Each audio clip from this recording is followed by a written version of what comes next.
Hey everybody, I am Brianna from Educating Wildflowers, and today I would like to talk to you about quite a few things. I have not recorded a podcast for a couple of weeks. It was 4th of July weekend, and then quickly after 4th of July, I found out I was pregnant, and then within that same week, I had a miscarriage. So when I would have usually recorded, I was experiencing a tragedy, and I have taken the next week to go through the emotions of that. So I apologize for my absence, but it was necessary. So yeah, I posted on my website, briannalentz.com, my thoughts about, going through my first miscarriage. Never thought that I would go through one. So if you'd like to read about that, go ahead and go to briannalentz.com. That's pretty much all I want to say about it. And then also I have, not to be callous or emotionless about it, I just don't really care to talk much more about it on my podcast. So the next thing that I posted about on briannalentz.com was about adapting curriculum to your child's interest. And that's something that I will also be talking about today. So if that's something that interests you, but you'd like to read more in depth about what I'm talking about, that's also at briannalentz.com under the tab Educating Wildflowers. So what have we been doing? Well, it has been very hot, as it has been all over the world. Some of you may say global warming. I say it's July. And it has just been extremely hot. So a lot of our days have been making sure that our animals are well taken care of, that they have had a lot of water. You do your chores in the morning before 9. You want to be done with your chores before 9. We had piglets born on 4th of July, so that's been a lot of fun for the girls to go do morning chores and then go see the piglets, and they're adorable. They had a litter, I'm not really sure what you call, should probably look that up before I started talking to the internet, but it was 7 piglets, so super cute. Anyway, so let's see. When I found out that total transition here, to go back to Educating Wildflowers and this be a reflection on our homeschool journey, when I found out that I was pregnant, Thursday, I had thought, well, shoot, if I'm pregnant, which I was, then my due date would be late February, early to mid-March, depending on if you look at the first day of your last period or the possible conception date, right? When the baby could have been conceived. So I thought, well, I have an opportunity here to kind of do our curriculum earlier to give us a lot of space over the next year for whatever may happen, and then really give us a lot of leeway when the baby would have been born. So I started to do their curriculum that Monday, which I had previously said we were going to wait, but I had jumped the gun a little bit because of these new events in our life. And I'm glad that I did, because it made me sit down with the kids and go over the curriculum with them to kind of really go into everything face first, and see what is the good and the beautiful, what are the curriculums. I mean, I had a general idea, and the only drawback was that it was usually a lot of literature and English and writing, and my daughter loves to read, but she doesn't like the English part of it. And so we didn't do the science or the social studies. I was just doing that, and then we were going to do math the next day. So we started that on Monday. Jules enjoyed it, and they started their handwriting, and they did enjoy it. And then Tuesday, I had my miscarriage. I started to have it very early in the morning. So to continue on with things on Wednesday, I tried to continue on with our curriculum that we had started on Monday, and ultimately we had all decided, no, we're just gonna pause here and we'll start this up again in August. So I had started, we had gotten kind of into it, but we got to just see what it was about, what our year was going to really look like together. And we're actually going to start the curriculum in August and just kind of go with the flow of things. I'm sure a lot of you homeschooling parents can say that they have adjusted multiple times, and that's one of the beauties of home-based education, is that it allows you to deal with things in your family, in your home life, and not be slapped with fines of truancy. That is something that I found out about over 4th of July weekend, is that our school district in our area, our county, is going to start fining parents for truancy. Yes, they're having such a truancy issue that they're going to really be involved with the local district attorney and parents and fines and meetings and stuff if your kids miss too much school. I mean, after like 1 or 2 days, they're gonna start saying we need to have a meeting and discuss how this really hurts your child to not be at school. And, you know, they're trying to do this to keep kids in school for parents who are negligent. But it affects everybody. It affects the good students. It affects the students who have different home lives. It affects everybody. Let me pause here. I need you two to go in the other room. Now is not a time for a drink of water. Please go in the other room and we'll continue this in a minute. I need about 10 minutes. Thank you so much. Those are my kids. So, yeah. They're going to start fining parents or guardians for truancy. They're going to start having meetings to find out quickly why your kids are not at school, because there's such a truancy issue. It's under the guise of keeping kids off the streets, and maybe for some it is.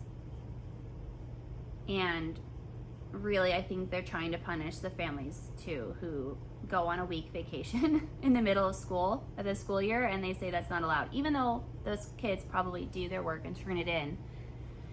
From what I saw or where I was. Anyway, that's a whole nother topic for another discussion. Maybe I should just start having podcasts based on different discussions. That could be interesting, and not just reflections, but just like discussion topics. One, I would have a lot to say about truancy, that's for sure. So we'll go back to that. But yeah.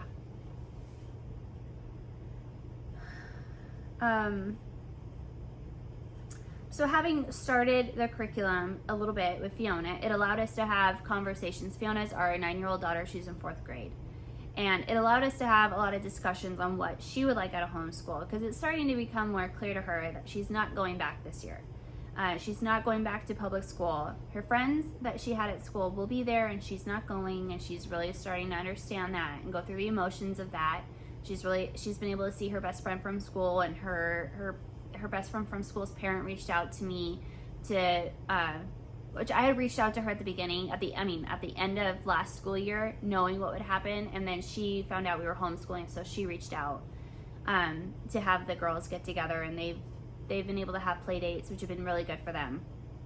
And for Fiona to understand, like, her friendships can still be there even though she's not at school, because even if she were to change schools, I mean, she wouldn't be with those kids anymore. And half the kids that she's not going to be there with are the reason why she's not going. So, or part of the reason why she's not going.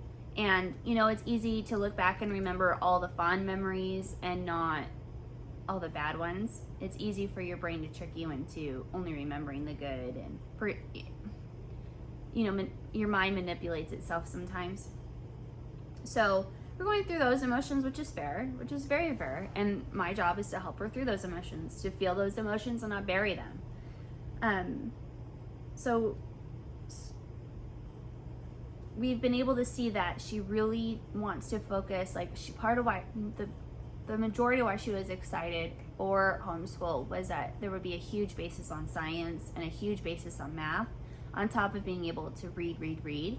And so we will be making her curriculum more science-based. So there's a lot of reading, there's a lot of writing that can go around science, and she can read for fun.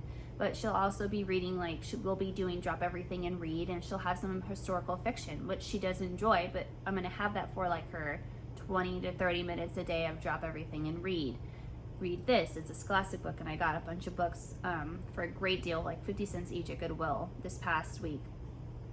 And so, you know, to keep her excited about that, she has been really interested in orcas. So I crocheted her an orca, which, you know, I'll link down below a video to the orca that I crocheted. And then she's been reading a book for I don't remember the name of it, but it is a book, like a middle grade book, all about orca whales. And it's like I can't remember the name of it, but I will link it down below. The orca whale book that she's reading. It was something that I got in a consignment shop, because I buy books in advance to build her library so she can just go and pick whatever book she wants when she wants to read something from her own personal library, especially like if we're going on a road trip or something. She likes to read in the car, and all the time anyway. So this is a book that we had in her book stash, and she's been loving it, and it's been very educational too, informational on orca whales, and so it's been really good for her. And she's been drawing whales, painting whales, everything. So she's so excited about marine biology, and so we're going to continue that. We're going to give her assignments and typing assignments, and, you know, reports and those kinds of things. And so those are going to exercise her in the English language as well. And I did tell her, you know, having been a huge English lit nerd, and when I did go to college, I was in college for English literature, I said, you're still going to have to do some of this English language. You're in 4th grade. It's not to the point where they're going to get too concerned about articles and parts of speech that I think are ridiculous. For looking back, it's so ridiculous. I think in the regular world, you don't need to know every single article of speech in writing. It's not necessary. They're not going to grade you on that, and you don't need that for your regular writing for the internet.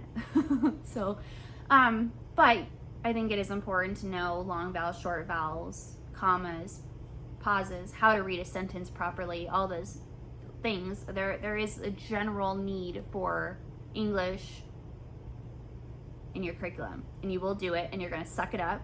And homeschool is not just about, or home-based education isn't just fun. It's also about learning to suck it up and working hard at something that you may not like, but you're going to do it anyway, and you're going to do a good job. Why? Because you like reading. How do books get written? Well, people write them. Okay, so to even further appreciate, not to take away from her love for reading, but to help her better understand what she is reading and the value of good literature, you will understand literature to a degree. And it will help you write good reports. It'll help you in your science. It'll help you across all of these things. Because everything in science, you are reading articles of text, which you need to know how to write properly. So you will know how to do that. You're going to suck it up. So anyway, she's watching me from the other room now. No pressure. So yeah, a lot of good discussions, a lot of hard discussions the past couple of weeks, but a lot of good things. At the same time, a lot of just therapeutic things, a lot of taking it easy. Again, we're going to go home. I appreciate that we did start the process and just kind of dip our toes in the water a little bit, because it did give us a better understanding of what we would like to tweak beforehand. And then we're going to keep learning and progressing as time goes on, and we're going to keep adapting their curriculum to what their needs are and what their interests are, because that's the beauty of home-based education, is the freedom of their ability to learn and increase their learning and adapting it to what they're interested in. Because I don't really like learning stuff that I think is boring. I like learning everything about everything I love, which then snowballs into other things, which then gives them the life skill to learn and teach themselves things further on. So, hold on just a minute, okay? So this is Jules, but hey, I just need you to hang out for a minute, okay? I'm just looking down at my notes here. So there's quite a few different things. Jules has started to really go through her sounds, and they're going to be gone next week. They're going to be gone all week next week, my kids. They're going to be with family, and they're going to have a great time.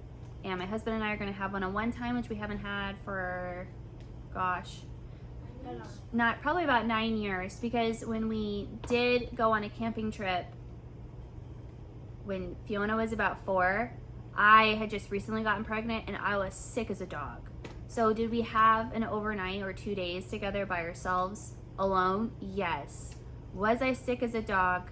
Absolutely. So did that technically happen? Yes. Do I count it? Not really. Okay. Okay. Yeah. So anyway, I'm going to stop here. I hope that you give me some leeway as to just kind of being, hey, go on. So I'm going to be recording again on Friday, and I'm going to be talking about our co-op meeting because our Educating Wildflowers co-op has our first meeting at the library this Thursday, which I'm very excited about. I'm interested to see what the need is in the area, to see what people's expectations are and how that aligns with my expectations for my co-op. And I will discuss with you on Friday how it went. So I will be, I recorded this today, I'll be uploading this today, and then I'll be reporting on Friday and uploading that. My kids are getting in my hair. So I'm gonna call it here. I appreciate your time. I value you being with me. Thank you so much. I hope you've been having a great summer, and I will see you in the next video. Bye.